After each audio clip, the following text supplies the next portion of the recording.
بسم اللہ الرحمن الرحیم۔ السلام علیکم۔ مزمل وائس آفیشیل میں خوش آمدید۔ یہ بات ہے کوئی 28 سال پہلے کی۔ میرے ہاں 2 جڑواں بیٹے ہوئے تو میرے شوہر نے ایک بیٹا اٹھا کر اپنی امی کی گود میں ڈال دیا۔ وجہ اس کی یہ تھی کہ اس سے پہلے بھی میرے پاس 4 سالہ سروت اور 2 سالہ فرحت تھی۔ جہاں گھر میں 2 بیٹیوں کے بعد 2 بیٹوں کو پا کر خوشی کی لہر دوڑ گئی، وہاں میری کمزور صحت اور اوپر تلے کے بچوں کی وجہ سے دونوں چھوٹے بچوں کے لیے ہم سب پریشان تھے۔ میرے شوہر نے اپنی امی کی گود میں نعمان کیا ڈالا، جیسے انہیں جینے کا بہانہ مل گیا۔ میرے سسر کی وفات اور سارے بچوں کی شادیوں سے فارغ ہو کر وہ اپنے آپ کو اب فالتو سمجھنا شروع ہو گئی تھی اور اکثر ڈپریشن کا شکار رہتی تھی۔ اب وہ دونوں بچوں کی مالش کرتی، دونوں کو نہلاتی اور کپڑے بدلوا کر سلیمان کو میرے سپرد کر دیتی تھی۔ نعمان کو اپنے ساتھ اپنے کمرے میں لے جاتی تھی۔ 6 ماہ کے بعد نعمان نے خود ہی میرے دودھ سے منہ موڑ لیا تو اب وہ سارا ٹائم اپنی دادی کے ساتھ ہی رہتا۔ میں بہو ہونے کے ساتھ ساتھ ساس امی کی بھانجی بھی تھی۔ وہ فطرتاً صلح جو اور امن پسند خاتون تھی۔ ہمارے آپس کے معاملات بڑے ہموار تھے، لیکن اوپر تلے کے بچوں نے مجھے چڑچڑا اور غسیلا بنا دیا تھا۔ میں بامشکل سارے دن میں گھرداری سمیٹتی اور رات کو بڑی بیٹی کو اسکول کا پڑھاتی۔ نعمان ابھی چھوٹا تھا تو اکثر جب اس کی دادی رات کو سونے سے پہلے زبانی صورتیں تلاوت کرتی تو نعمان کا سر ان کے بازو پر ہوتا اور وہ ایک ہاتھ سے دادی کے کان کو ٹٹولتے ٹٹولتے سو جاتا، جبکہ سلیمان اکثر دیر تک ٹی وی دیکھتے ہوئے سوتا۔ وقت جلد ہی گزرتا چلا گیا۔ دونوں لڑکے بھی اسکول جانا شروع ہو چکے تھے۔ خالہ ساس اب اکثر رات میں نعمان کو انبیاء کرام کی زندگی کے واقعات سنایا کرتی تھی، کبھی اپنی زندگی یا اس کے اپنے بابا کے بچپن کی باتیں سناتی۔ نعمان بہت دھیمی طبیعت کا ثابت ہو رہا تھا، لیکن اس کے ساتھ ساتھ پڑھائی میں بھی بہت زیادہ تیز نہیں تھا، جبکہ سلیمان کو میں خود اسکول کا پڑھاتی اور وہ بہت جلدی پڑھنا لکھنا سیکھ رہا تھا۔ وقت کے ساتھ ساتھ خالہ ساس کی صحت کمزور ہوتی چلی گئی، جبکہ گھر کے مالی حالات اچھے ہوتے چلے گئے۔ میں بچوں کی تعلیم کے معاملے میں حد سے زیادہ حساس تھی۔ اب میرا زیادہ وقت بچوں کو پڑھانے میں صرف ہوتا، لیکن نعمان میرے بجائے اپنی دادی سے پڑھتا تھا۔ اس کی دادی سیدھے سادے زمانے کی انڈر BA خاتون تھی، جبکہ میں نے فزکس میں BS کیا ہوا تھا۔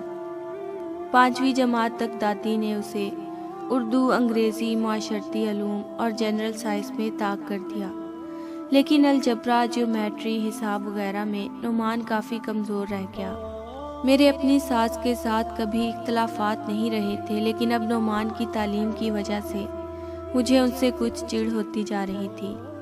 جتنی میں زیادہ وہمی تھی بچوں کی پڑھائی کو لے کر، اتنا ہی وہ بچوں کو تعلیم سے زیادہ اچھا انسان بنانے کی بات کرتی رہتی تھی۔ مجھے سمجھ نہیں آتی تھی کہ آج کے دور میں کوئی بھی بچہ سائنس کی پڑھائی یا کسی پروفیشنل ڈگری کے بغیر کیسے کامیاب انسان بن سکتا ہے۔ جن دنوں دونوں بھائیوں کے میٹرک کے پرچے قریب تھے، ایک دن دونوں بھائیوں میں کچھ بحث مباحثہ ہوا اور نعمان دادی کے گلے لگ کر رو پڑا۔ اس نے دادی سے سلیمان کی یہ شکایت کی تھی کہ وہ اسے حساب کے سوال نہیں سمجھاتا اور اپنے حل شدہ پرانے پرچے اس کو دیکھنے کے لیے نہیں دیتا تاکہ وہ اپنی غلطیاں ڈھونڈ کر انہیں دور کر سکے۔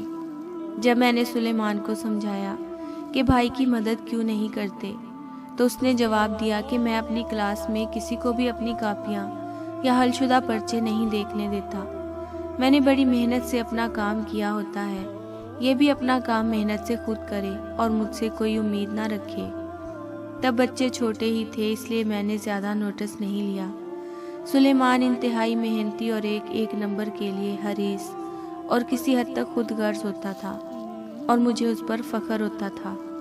FSC کے بعد سلیمان انجینئرنگ یونیورسٹی میں چلا گیا، جبکہ نعمان کے نمبر کم تھے تو اس نے سادہ پولیٹیکل سائنس میں گریجویشن شروع کر دی۔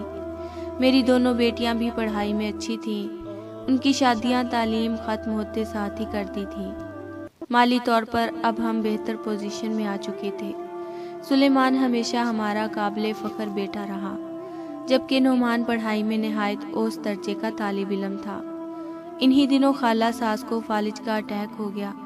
اب میری صحت بھی اچھی نہیں تھی، لیکن نعمان نے میرا ساتھ بیٹیوں سے بڑھ کر دیا۔ ہر روز صبح دادی کا منہ ہاتھ دھلوا کر انہیں ناشتہ کروانا اور ایکسرسائز کروانا اس نے اپنے ذمے لیا ہوا تھا۔ دن کو میں خود انہیں دیکھتی، رات کا کھانا نعمان دادی کو خود کھلاتا اور پھر انہیں دن بھر کی روایات سنانا اس کے معمول میں شامل تھا۔ سیدھی سادی باتوں کو مذاق کا تڑکا لگا کر جب وہ دادی کو قصے سنا رہا ہوتا تو اس کی دادی کے ساتھ ساتھ ہم بھی اپنے کمرے میں اس کی آوازیں سن کر بے ساختہ ہنس پڑتے۔ خالہ ساس کی میں نے، میرے شوہر نے اور نعمان نے بہت خدمت کی، لیکن 1 سال کے اندر اندر وہ چل بسی۔ وقت کچھ اور آگے سرکا۔ سلیمان کی انجینئرنگ مکمل ہو گئی تو اس نے مزید پڑھنے کے لیے باہر جانے کی ضد لگا لی۔ میرے شوہر کے پاس جو جمع پونجی تھی وہ انہوں نے نکالی۔ یہ عقل مندی کی کہ دونوں بیٹوں میں برابر رقم تقسیم کر دی۔ سلیمان جلد ہی پڑھنے کے لیے امریکہ سدھار گیا۔ وہیں اس نے کچھ عرصہ پہلے اپنی پسند کی انگریز لڑکی کا ہمیں بتایا، اور اب اس کی شادی کو 3 سال ہو چکے ہیں۔ اللہ نے انہیں اپنی رحمت سے نوازا ہے۔ اب اس کا فیصلہ ہے کہ ہم نے ادھر ہی رہنا ہے، اور میں یہ سوچ کر پریشان ہوتی ہوں کہ آنے والی نسل کا کیا بنے گا۔ نعمان جو زندگی کے کسی دور میں قابل فخر نہیں رہا، نہ ہی لوگوں نے اسے کبھی اپنے بچوں کے سامنے ایک مثال کے طور پر پیش کیا۔ اس نے اپنے والد صاحب سے ملی ہوئی رقم کے ساتھ چھوٹا سا اسپیئر پارٹس کا کام شروع کیا، جو کہ دیکھتے ہی دیکھتے چل نکلا۔ اللہ نے اس کا ہاتھ پکڑ لیا ہے اور اس کا کام دن دگنی رات چگنی ترقی کر رہا ہے۔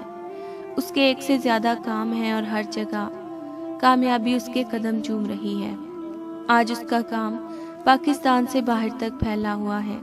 جب وہ اپنے کاروبار کے سلسلے میں پاکستان سے باہر جاتا ہے تو وہاں بات چیت کے لیے ایک ترجمان اس کے ساتھ ساتھ ہوتا ہے۔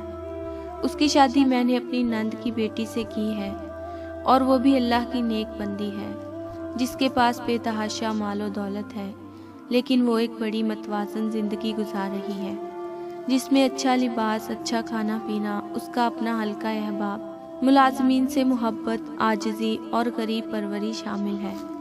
بچوں کو بزرگوں کی دعائیں اور ان کی معصوم سماعتوں میں راتوں کی تلاوت کبھی ضائع نہیں جاتی۔ آج میں سوچتی ہوں کہ زیادہ ڈگریوں سے اور زیادہ قابلیت سے، یا زیادہ اچھی تربیت سے اور زیادہ اچھے انسان سے، میں نے کس سے کچھ کھویا، میں نے کس سے کچھ پایا۔